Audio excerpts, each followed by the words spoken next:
Modern culture wants microwavable success. This is not a TikTok strategy. People giving away control of their money their entire lives and never stopping long enough to question it. And then they wonder why they always feel financially tight, despite the fact that they're making good income. Why did nobody explain this to me earlier? Like, we hear that all the time. Because explaining money properly is much harder than selling debt.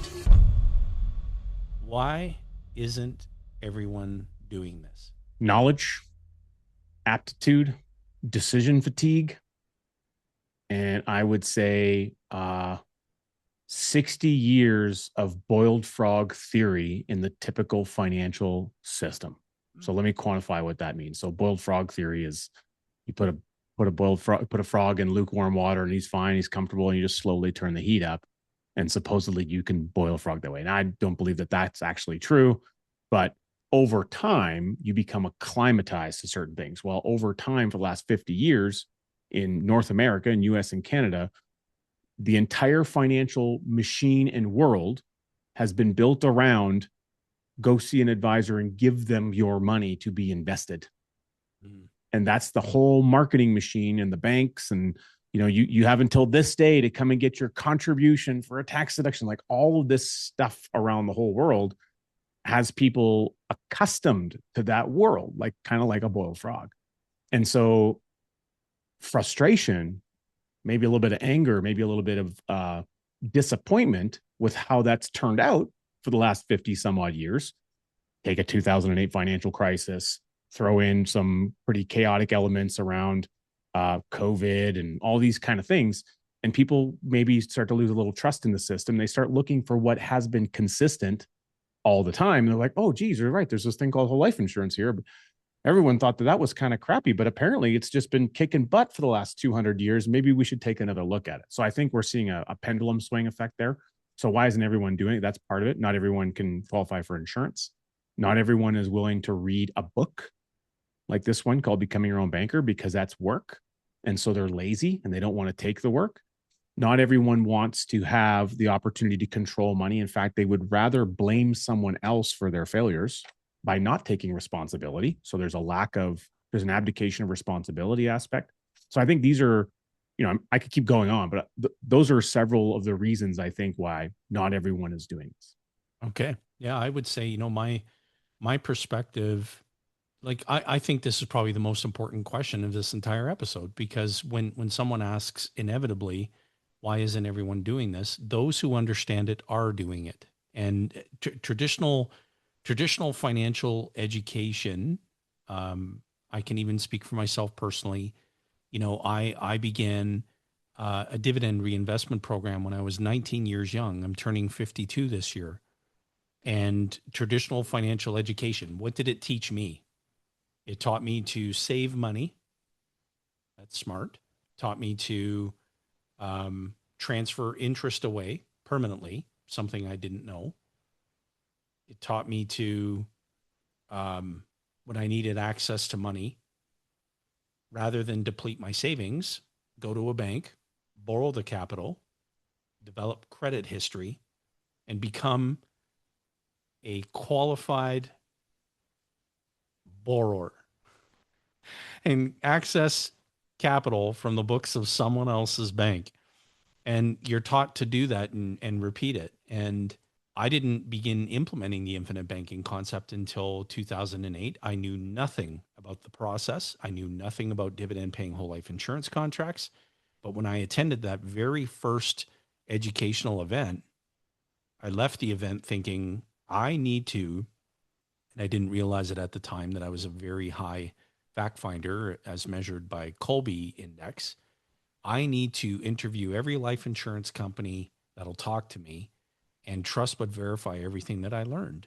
And very few people are taught the advantages of creating capital, controlling capital, and the infinite banking concept. It requires discipline. It requires developing a habit-based transformation. And modern culture wants microwavable success. How long can I stick this thing in the microwave? And when it pings, I pull the success out. This is not a TikTok strategy. It's it's a long range process. And many advisors, many home office personnel themselves do not understand the tool that's used to implement the process, properly designed dividend paying whole life insurance contracts beyond a rudimentary level. Others dismiss it without even, studying it. And some critics will analyze illustrations while simultaneously ignoring real world decades long experience. It boggles the mind. If something requires patience, discipline, long range thinking, and delayed gratification, automatically most people won't do it. Yeah. That's what I've been explaining to people. That it's just the truth. Most people are trying to look wealthy. Most families lose their wealth in 1 or maybe 2 generations. This book changes that. Don't Spread the Wealth. It gives you a proven process to keep your money in your family forever. Finance life on your terms and pass on real control. Get your free digital copy plus a ton of incredible bonuses. Go to don'tspreadwealth.com. That's don'tspreadwealth.com. And very few are focused on actually becoming financially unshakable. And so the question isn't why isn't everyone doing it? It's why so few people are taught to think this way to begin with. That's the right question. Yeah. Why are so few people taught to think this way to begin with? They want the Ferrari, but they've got a Honda Civic budget. Well, you can apply that to like their mindset to a large degree. And here's another thing I think I would add to that too, Jason. I totally agree with everything you indicated. The word insurance sets people's minds into a deep freeze. Mm. And that is not always the case, but it is often the case because we've been trained to think that the insurance salesperson is a bad person, or someone has an experience with travel insurance and it doesn't go well, or they have an experience with some other area of insurance, or they have a buddy or a friend that they had a car accident and the insurance didn't pay out. And so that aligns their thinking around the general category. And so then when the word insurance comes out, like they kind of got their back up against the wall already. Like there's a preconceived feeling, and that feeling outweighs good sense. It stops rational thought from entering their brain because of what comes up for them. I've experienced that with a number of people, and there's probably a point in time in my life where I had that thought process. And I'm sure there's maybe other areas of my life where that occurs. And so the arrival syndrome that Nelson talks about is real. There's no point in teaching me anything new. I've already arrived in knowledge. Well, I would go one step further in that there's the arrival syndrome around how you feel about certain topics. And if you've got an emotional charge to it and it's not a positive charge, well, then it will dull your mental capacity to take in new information, right? So like there's a physiological response to being able, willing, and open and interested in learning something.